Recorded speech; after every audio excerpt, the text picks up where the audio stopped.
며느리가 맘카페에 시댁 욕을 썼답니다. 그런데 그 글을 제 딸이 본 거예요. 믿기 힘들었지만 그 악덕 시어머니가 바로 저였습니다. 딸이 보여준 휴대폰 화면을 보는 순간 손이 덜덜 떨렸습니다. 그 글 속에 시어머니가 저라는 게 믿기지 않았어요. 아직도 이 일을 생각하면 너무 화가 나지만 그래도 오늘은 최대한 차분하게 여러분께 제 이야기를 들려드리려 합니다. 이야기를 시작하기 전에 구독 버튼 한 번씩 눌러주시면 제게 큰 힘이 됩니다. 저는 64살 남편이 세상을 떠난 지 벌써 20년이 넘었습니다. 아이들 대학 보내고 결혼할 때도 도와주느라 청소일 식당일 안 해본 게 없어요. 그저 아이들이 제발 잘 되길 바랐을 뿐이죠. 아들이 결혼한다 했을 땐 마음이 뿌듯했습니다. 이제는 좀 마음 놓고 살겠구나. 그리고 며느리도 처음엔 참 예뻤습니다. 인사성 바르고 싹싹한 모습이 어찌나 마음에 들었는지 몰라요. 명절 때도 제가 싸준 반찬을 어머니 손맛이 최고예요 하며 가져갔죠. 저는 그런 며느리가 고마워서 더 챙겨줬습니다. 그게 가족이라 생각했거든요. 그런데 몇 달 전 딸아이에게서 다급한 전화가 왔습니다. 엄마 진짜 충격받지 마세요. 이거 새언니가 쓴 글 같은데 한번 보세요. 딸이 그러더군요. 요즘 레시피나 육아 정보를 볼 겸 맘카페를 종종 했답니다. 그러던 어느 날 우연히 인기 게시글의 사진이 낯익어서 눌러봤대요. 제목은 시어머니는 잔소리 제조기 매번 전화 오면 숨 막혀요. 글 속엔 이런 문장이 있었답니다. 결혼하고 나서 가장 스트레스 받는 건 시어머니예요. 매번 반찬 싸서 억지로 주시고 안 받아가면 섭섭해 하세요. 명절 때는 며느리 손이 부러질 때까지 일을 시켜요. 딸이 혹시나 해서 사진을 확대해 봤는데 플라스틱 반찬통에 붙은 라벨 스티커, 뒤에 흐릿하게 보이는 소파 식탁 위에 분홍 꽃무늬 접시가 눈에 들어왔답니다. 전부 우리 집에 있는 것들이고 흐릿하지만 배경으로 보이는 가구며 구조가 우리 집 거실이었어요. 딸이 놀라서 계정을 눌러봤는데 그 닉네임으로 올린 글이 무려 16개나 있었답니다. 너무 황당하고 놀라서 딸이 바로 집으로 왔습니다. 같이 확인해보자고요. 딸과 함께 확인해보는데 그 제목들을 하나씩 읽는 순간 손이 떨릴 정도였어요. 시댁에서 또 반찬 폭탄 받았어요. 시어머니는 착한 척의 달인입니다. 남편은 엄마 편만 들어요. 결혼 왜 했을까요? 시어머니가 냉장고 검사까지 하네요. 미쳤나 봐요. 시댁은 진짜 감옥 같아요. 결혼 5년 차 나는 시월드 탈출 중. 심지어 일부 그랜 사진까지 첨부돼 있었답니다. 명절에 제가 싸준 전 잡채, 나물 그리고 뒤로 보이는 거실.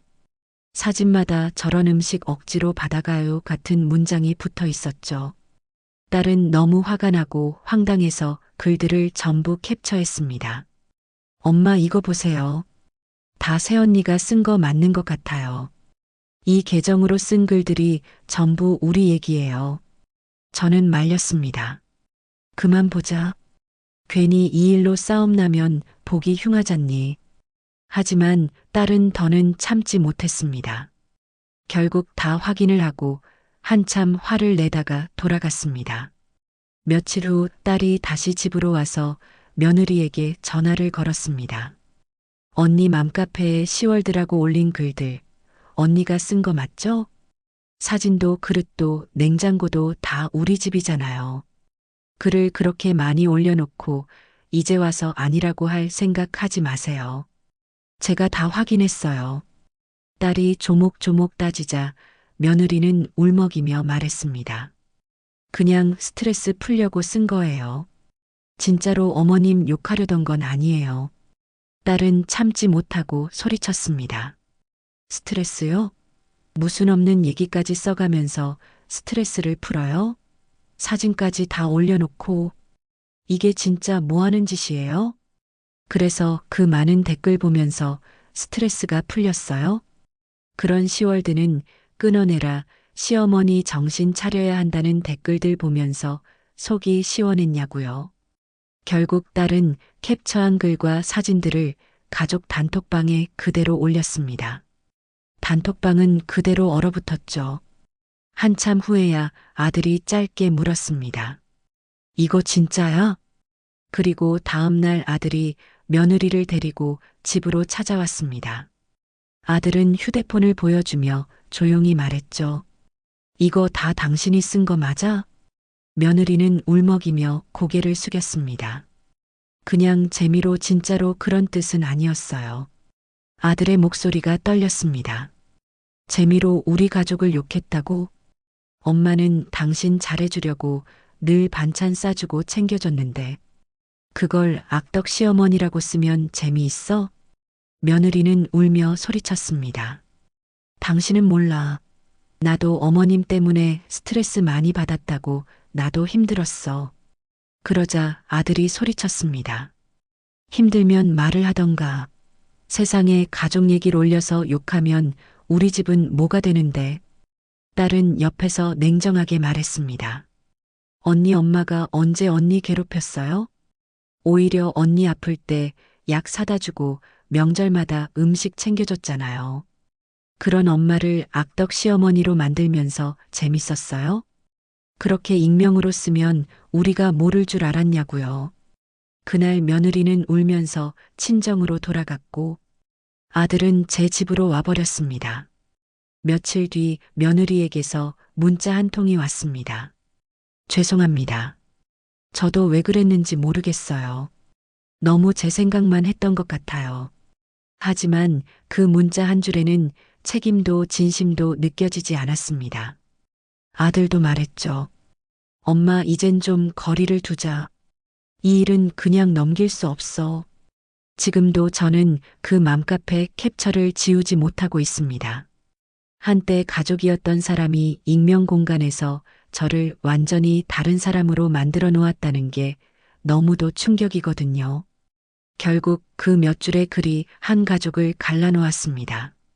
아들은 아직 제 집에서 지내고 있고 며느리는 친정에 있습니다. 서로 연락은 하지 않고 있습니다. 딸은 말합니다. 엄마, 그런 사람은 절대 용서하지 마요. 한번 그렇게 글 올린 사람은 또 그래요.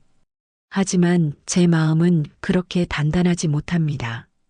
며느리도 사람인데 얼마나 답답했으면 그랬을까 싶기도 하고 손주 생각에 마음이 약해집니다.